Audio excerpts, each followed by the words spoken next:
innocent. I will see your bone turn to ash with my bright red blade of fire. It's your boy Saint Joey back again with another video. As you can see, Rengoku standing there in his sense of justice, and I want y'all to really understand this is part 2, so we're not going to really go into an intro. We're just going to jump right into the video because that's what you're here for. So, a sense of justice. Again, if you want to get a true, full understanding of what I'm talking about, you got to check out my first video. The icon and the thumbnail will be here in the video for y'all to see. It should be on my left or right, up and down. It's there.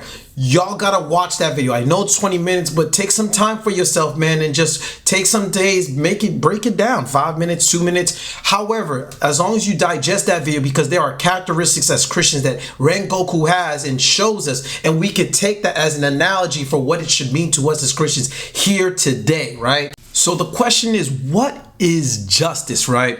And so justice is the quality of being fair and being reasonable. And as a Christian, the concept of justice is extremely important, right?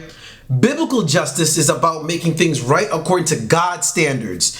And this is going to always encompass God's teachings. Understand this, in the world, the concept of justice is all based off everybody else's perception. My brother and sister have a different perception on justice. The world has a different perception on justice. People that have been abused, people that have not been abused, we all have our own sense of justice. And each and every one of our senses of justice come into collision with each other. So how do we not collide? The Bible is going to be the common ground where we could reset and refocus. Like I said, we can't be flesh mind focused, right? Romans chapter 8 verse 6 tells us, for the mindset on flesh is death, but the mindset on spirit is life and peace. So we got to make sure that the mindset that we have has to be focused on the spiritual perspective. You got to have God's perspective. You got to have God's truth, which is God's view on all things, right? Once you have God's view on what justice is, that's where you could formulate a sense of justice, where you can make the stance and move in a way where you're going to be fair, where you're going to be righteous, and where you're going to be standing up for what is actually right. Because in our country today, in our world today, in our cities today, in our jobs today, we stand for things that God may not have justified. And remember, God's justification just means that he's the one that declares it righteous. You declaring something righteous means you are self-righteous, which we know that goes against the Spirit of God 100%. Anytime you pick self over anything goes against God. So keep that in mind. So what we got to understand is Rengoku represents this 100% in this final battle, this Demon Slayer battle, this death match that he was in when it came to not letting one soul perish due to the fact of his commitment and his understanding of the sense of justice when it comes to the Demon Slayer core, right? We have to understand that the embodiment of these qualities with his unwavering commitment to protect others and fight against evil comes from Proverbs chapter 21 verse 15. I'll put it on the screen, and it states, when justice is done, it brings joy to the righteous, but terror to the evildoers. Terror to the evil. So what is Proverbs chapter 21 verse 15 really trying to break down? And what is Proverbs chapter 21 verse 15 really trying to give us an understanding of? So joy for the righteous, right? So when you're righteous, and when you are operating within justice and you carry it out, you who live that way and you follow God that way, you're going to feel a sense of joy and relief.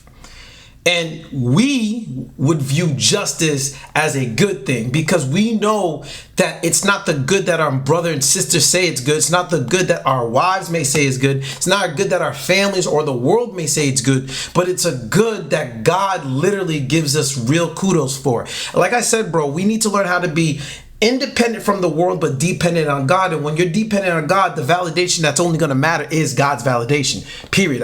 You can't argue that. And that sense of fulfillment doesn't really come easy because it takes a lot of commitment. Again, God is, he's here, but a lot of times it feels like he ain't. But I already told you in the previous video, God's silence is not his absence. That's a perspective thing. That's a mindset thing. We need to make sure that our mindset is switched to the spirit. To get what I'm saying, you have to be biblically knowledgeable. You have to read your word, because the word tells us that God is never far away from us. He's working in front of us and he's working with us presently. We just have to make sure we have faith in that, right? So on the other hand, we got to focus on fear for evildoers, right?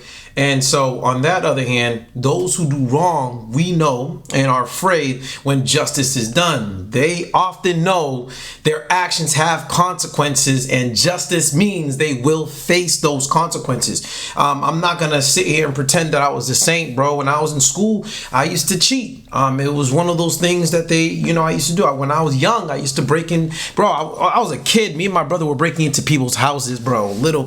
Breaking into people's houses to steal and get what we want. And I'm not gonna lie, that fear sometimes could be a thrill, but at the end of the day, we knew that there was gonna be a time where justice is met and consequences were gonna happen. I remember when I stole from a store, and my aunt, she caught me red-handed, bro. She literally told me she was the first one to kind of put me in a situation where justice was done so that I would never want to repeat those actions for a very long time, because I repeated it a few times, and eventually God hit me so hard, and that klepto got out of my business for a long time again. So you got to understand, when I was in that store and I took the toy car that I took, I was all happy. I was, kissing up to my aunt and trying to make it so that she's, trying to manipulate her so that she didn't see or have any type of inkling that, hey, this dude still took what I told him I'm not gonna buy him. And I'll never forget, we get to the cash register and the lady looked at me and she was just like, oh, how are you? Talking to me. I'm talking to her back, and my aunt was like, whoa, he's way too happy. She made me empty out my pockets, and there was a toy car. She made me return it. And I'm not gonna lie, bro, what made me stop stealing for the longest time was the disgust in the cashier's face, bro, when she looked at me. And I'll never forget that. I was in kindergarten when I was doing this. So I started out young, man. I had Haitian parents, man. It was if I didn't do good in school, I was not getting anything until Christmas. So I had to make sure I survived and to be up on that new stuff. I had to make sure I did what I did. But again, I knew the consequences of my actions were always going to come up. Even in my older ages now, I know if I do something wrong, God's gonna, I'm gonna pay for it in some way or some form. And I can't be going around as a Christian moving in an evil way, because I know that God's gonna make an example out of me. So, and I'm gonna tell you that paranoia, I'm gonna tell you that hurt, that always looking over your shoulder, that get back, that those feelings, it's not easy to sleep with, man. It's not easy. And I don't care how people may flex online or how people may make it look like this life is the life. You know what I mean? It always catches up, bro. It just always catches up.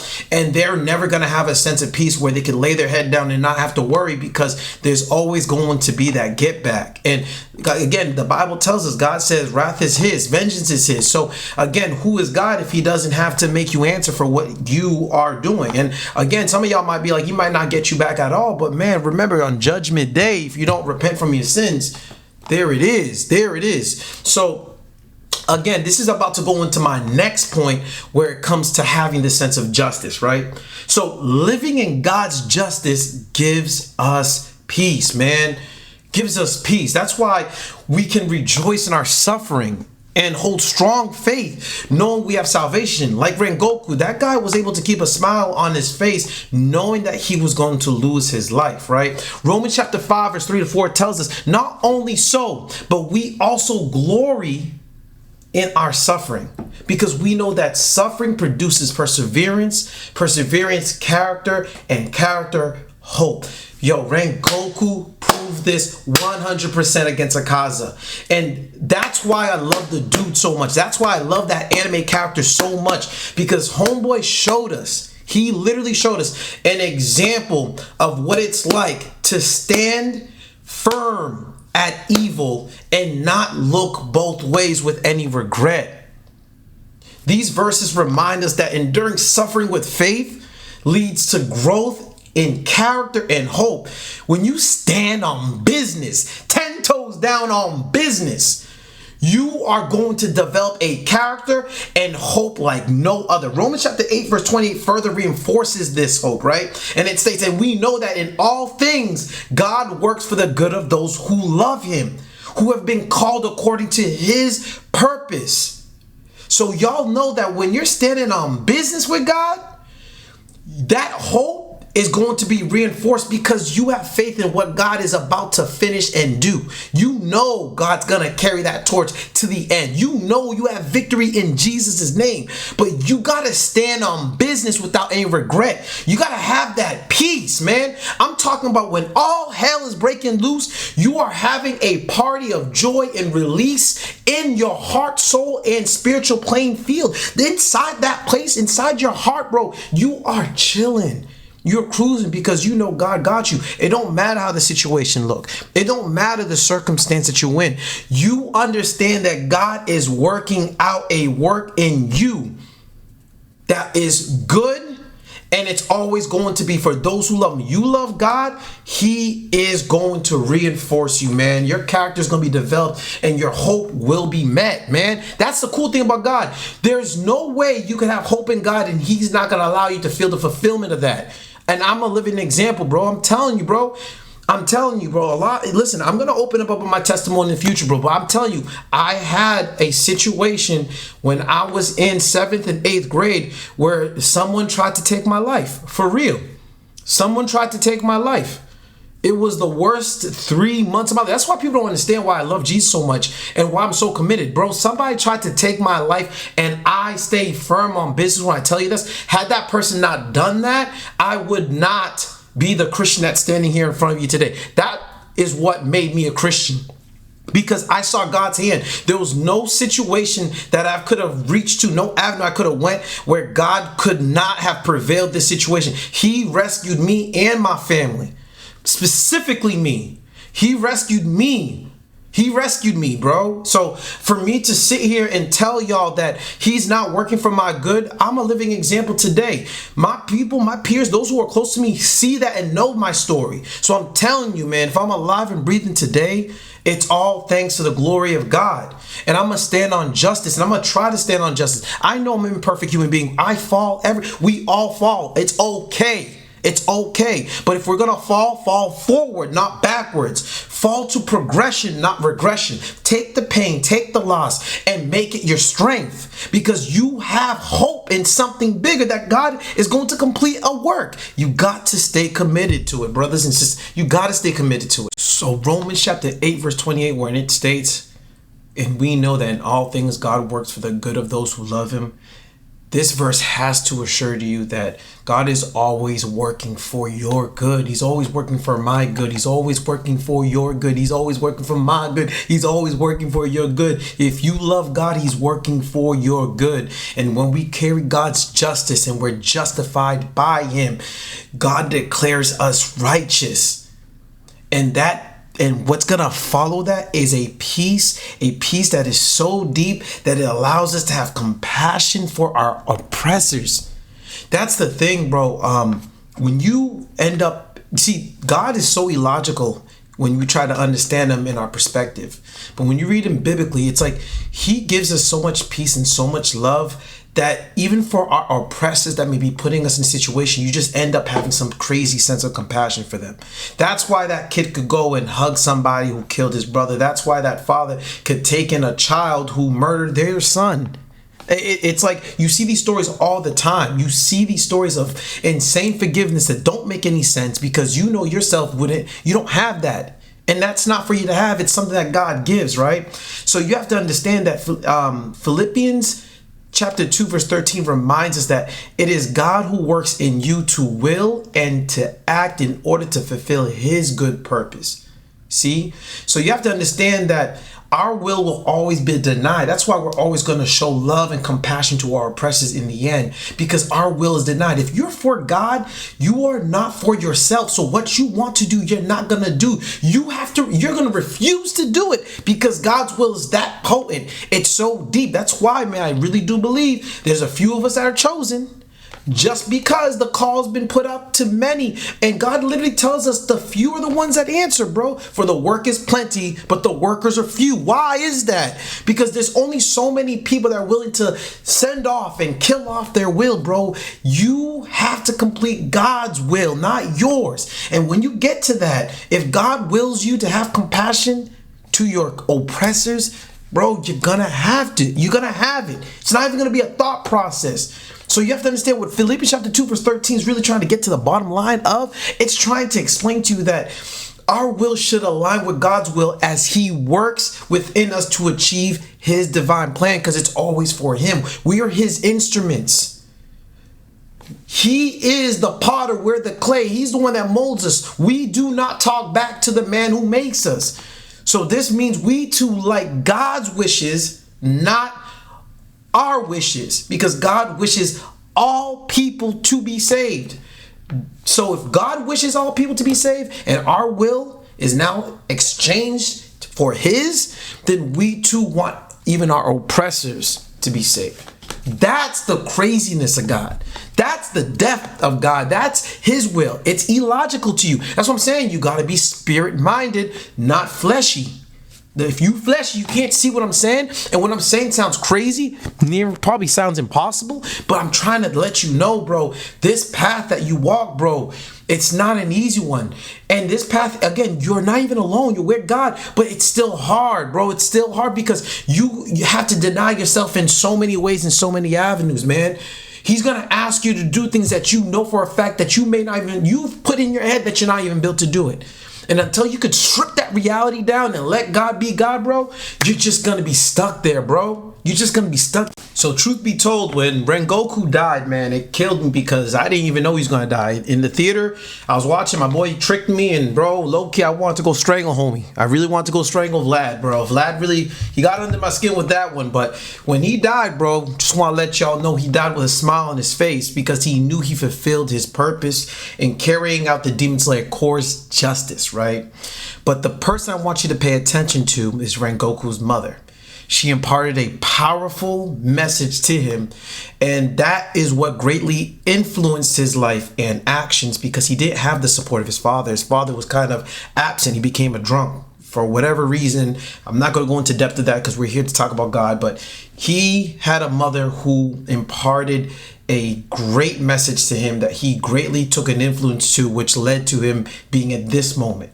And she told him, it is the obligation of those born strong to defend the weak. Your mission requires you to fulfill your duty properly. Don't ever forget that. What did I tell you about what true religion is? James chapter 1 verse 27. I'm going to remind you. God considers what true religion is. Again, religion that God our Father accepts as pure and faultless is this: to look after orphans and widows in their distress and to keep oneself from being polluted by the world. So you got to understand, Rengoku is very similar to Stephen, right? Because we have to always find an example in the Bible, right? Stephen was on the doorsteps of death being stoned, and he prayed in Acts chapter 7 verse 60, Lord, do not hold this sin against them, showing forgiveness to his oppressors as well. To add, God's peace is just built different for real, bro. Bro, for me to be getting stoned to death by people for just speaking the word of God. I didn't even force you. You don't have to stay and listen to me. I'm just speaking the gospel. You're stoning me to death for no reason. And I'm just so filled with God's love and peace. And his will is for y'all to be saved. I'm looking up to the skies with a smile on my face saying, God, forgive them. God's peace is built different, bro. The problem arises, again, when we declare ourselves righteous. Why? Because we want to exact revenge on our oppressors without God's help, because we self-proclaim our peace and pursue our own justice selfishly. That's the problem in this world. That's what I'm saying. All of us have different perspectives. We all have a different perception. We've all came from different parts of life. Some of us have been dealt very bad cards. I get it. And that's why we all have to find a common ground. The Bible has justice in its truest form. So when you go back to the biblical, it's forget what you say, forget what she said, forget what does God say about justice? What does God say about justice? Because you have to understand, your selfish justice and your selfish righteousness is what's going to lead you to consequences of your own making, which will then make it unjustly to blame God for your mess. You can't blame God. And that's what we end up doing. We blame God when we make a self-righteous choice to do things in our own way because we're trying to fulfill our will, not understand that our will is imperfect without God. So the Bible warns us against self-righteousness, right? Romans chapter 10 verse 3 states, for not knowing about God's righteousness and seeking to establish their own, they did not subject themselves to the righteousness of God. Those who are ignorant of God, those who are ignorant of God's righteousness and seek their own righteousness to establish will fail. Because you have to understand our thinking is flawed. So God's thinking is not flawed. God is perfect. And so we have to learn how to do it his way, not ours. And until we can get that through our heads, we are always going to create situations. We're always going to be led into consequences, and we're always going to unjustly blame God. God does not deserve any of our blame because we a lot of times put ourselves in those situations. No one told you go date that person. No one told you to go punch that person in the face. No one told you to not turn the other cheek and retaliate. No one told you these things. You chose to do it because the world justified and cheered you on to do it. If that was me, this is what I would do. So you went and did it, and now you're in handcuffs. Now you are in the shadow of the person that you tried to avenge due to a choice you made off of your own logic, powered by the spiritual beings of this world and the motivations of social media and whatever. You hear it all the time. You see it all the time. TikTok has millions of different versions of justice. But what is God's justice for you today? All right, appreciate y'all. Hope y'all enjoyed. There might be a part 3. I have a few other things I want to do, so in the midst of that. So I just hope y'all enjoyed today's YouTube video. God bless y'all and be safe. Amen.